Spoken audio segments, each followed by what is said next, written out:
Richard Osborne with Vitrox Americas. I would like to talk to you about CCI and FI.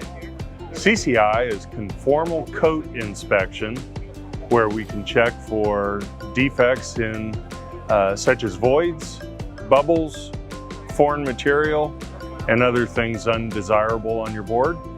Final inspection is to make sure that everything is correct on the board before it ships out, such as labels, screws, and even checking for defects that may have happened to the printed circuit board as it traveled through the factory.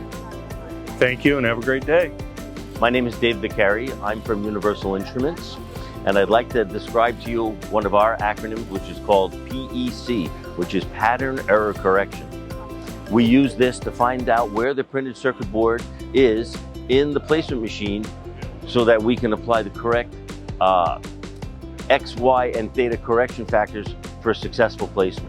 Keep an eye out for future episodes of SMT terms and definitions, and be sure to visit smta.org's training page for valuable training content on numerous subjects. We'll see you again very soon. Thanks for watching.